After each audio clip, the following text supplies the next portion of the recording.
కాకినాడ రూరల్లో కన్నబాబు ఎందుకు ఓడిపోయారు? కాపు సామాజిక వర్గంలో బలముండి కూడా కన్నబాబు ఓటమికి కారణాలేంటి? అక్కడ జనసేన గెలుపు ఎలా సాధ్యమైంది?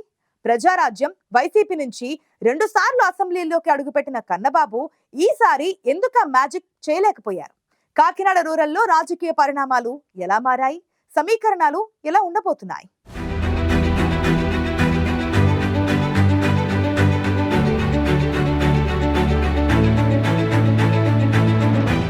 మొన్న జరిగిన సార్వత్రిక ఎన్నికలలో అంచనాలన్నీ తలకిందులయ్యాయి. జనంలో పట్టుందని భావించిన నేతలు ఓటమి పాలయ్యారు. అందులో ఒకటి కాకినాడ రూరల్ నియోజకవర్గం. కురసాల కన్నబాబు ఇక్కడి నుంచి 5 ఏళ్లు ప్రాతినిధ్యం వహించారు. జనసేన నుంచి ఈసారి పోటీ చేసిన పంతం నానాజీ 72,000 ఓట్ల పైచిలకు మెజారిటీతో గెలిచారు. కొత్త అభ్యర్థి చేతిలో ఇంత భారీ తేడాతో ఓటమిని కన్నబాబు వర్గం జీర్ణించుకోలేకుండా ఉంది. మొదటి నుంచి విజయం తమదే అనుకున్న కన్నబాబు కూటమి వేవ్లో ఘోరంగా ఓడిపోయారు.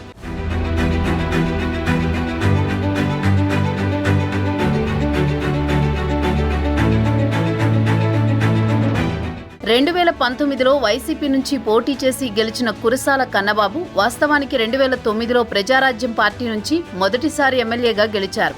2014 ఎన్నికల్లో ఇండిపెండెంట్గా పోటీ చేసి ఓడిపోయిన కన్నబాబు 2019లో వైసీపీ నుంచి గెలిచారు. తర్వాత ఆయనకు మంత్రి పదవి వరించింది. వ్యవసాయ శాఖ మంత్రిగా 2.5 ఏళ్లున్నా నియోజకవర్గానికి చేసింది ఏమీ లేదన్నది ఆయనపై ఉన్న ప్రధాన విమర్శ.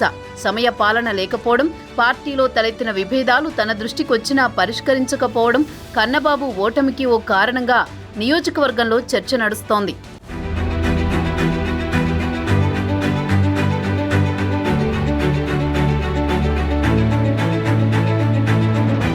మంత్రిగా ఉన్న సమయంలో ఎక్కువగా అమరావతిలో ఉండేవారు కన్నబాబు. మిగతా సమయంలో రూరల్ నియోజకవర్గంలో ఉన్నా ప్రజలకు అందుబాటులో లేకపోవడం కన్నబాబుకు మైనస్గా మారింది. దానికి తోడు తమకు కావలసిన ముఖ్యమైన వారిని మాత్రమే కలవడం, పార్టీ కార్యకర్తలు సమస్యలు చెప్పుకున్నా చూద్దాం చేద్దాం అంటూ కాలయాపన చేయడం కన్నబాబు పరాజయానికి కారణాల్లో ఒకటంటున్నారు. ఇళ్ల స్థలాల విషయంలో కింది స్థాయి నాయకులు పక్కదారి పట్టినా, పట్టాలను అమ్ముకున్నా పట్టించుకోకపోవడం, వారిని వెనకేసుకురావడం కన్నబాబు ఓటమిపై ప్రభావం చూపించాయని సొంత పార్టీ కార్యకర్తలే చెబుతున్నారు.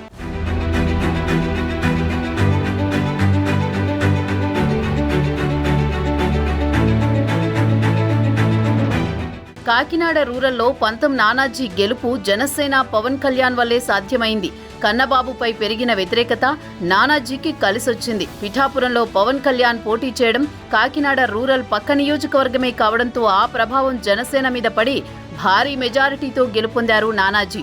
దానికి తోడు పంతం నానాజీ గత 5 ఏళ్లుగా కాకినాడ రూరల్ ప్రజలతో మమేకమయ్యారు. ప్రజా సమస్యలపై పోరాటాలు చేయడం, జనసేన సిద్ధాంతాలను ప్రజల్లోకి తీసుకువెళ్లడం, ప్రతి ఒక్కరి సమస్యని తమ సమస్యగా భావించి పరిష్కారానికి కృషి చేయడం వంటివన్నీ నానాజీకి అనుకూలించాయి.